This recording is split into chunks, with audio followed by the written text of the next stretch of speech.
The Select Board's proclamation and this banner, which will stay up at least through the end of this month, are Arlington's part of the worldwide movement condemning the death of George Floyd and condemning racist acts of oppression in all forms, including institutionalized racism. I think it's good that they're showing support for this horrible, horrible situation.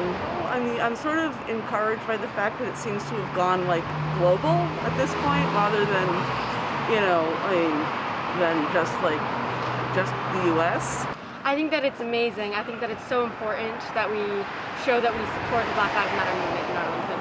Do you think that possibly, maybe, finally something good can come out of this? I hope so. I hope that laws come to make it so that can't happen, and that the police officers are charged even more harshly, and that the police are trained more so that incidents like this don't happen again. Just 2 days before this banner was put up, hundreds of residents were marching down Mass Ave to honor the legacy of George Floyd, the man who was killed in Minneapolis by a police officer, while 3 other officers just stood around and did nothing. That happened on May the 25th.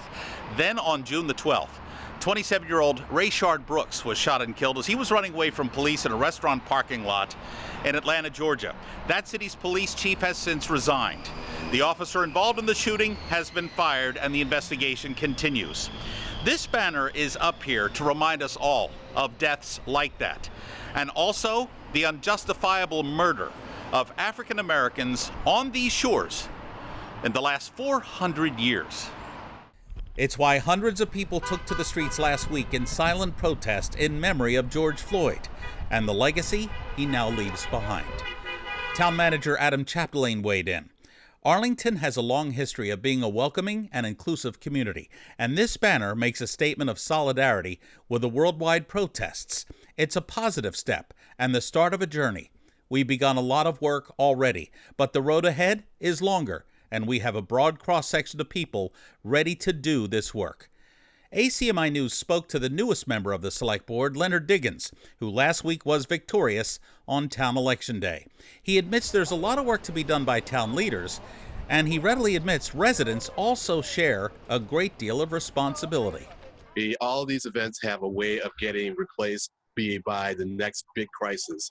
And so you never know what's going to come along, to blow something off the attention grid. And so the key, is for everyone, especially leaders, to know what the underlying issues are, and have a way of planning to deal with those once it's no longer the front burner. Because inevitably, this is not going to be the front burner. That's just fact. It's just a matter of time as to when it goes away. And I feel that the most important thing we can do is get people to get more engaged in the political process. And that means voting. It doesn't mean only voting in the presidential election. It means voting in state elections and smaller elections, and just being engaged in that way. And it's great that people have the energy to protest on a sustained basis, but they should also take that energy, especially the organizers, and get people registered to vote. But not only that, but get them voting. Work on getting them voting. Because that's where the real power is in the democracy, is in the voting. Arlington Police Chief Julie Flaherty says the town police force immediately has updated its so-called use of force policy, requiring officers to intervene in situations where another officer is using unreasonable force. She says the department's use of force policy is now fully aligned with what's known as 8 Can't Wait reforms, a campaign pushing for reforms such as banning chokeholds and strangleholds, requiring de-escalation, requiring officers to provide a verbal warning before shooting, exhausting all alternatives before shooting, implementing a duty to intervene, banning shooting at moving vehicles, requiring a use of force continuum, and requiring comprehensive reporting of all incidents that resulted in the threat or use of force. Arlington Police have also updated policies to include a clear definition on its existing ban on neck restraints, as well as the requirements for officers to attempt to de-escalate any situation and give verbal warning before using force. According to the latest data from police, in 2019, Arlington's police force responded to nearly 28,000 calls for service. There were 0 complaints for use of excessive force, and there have been 0 such complaints so far in this year.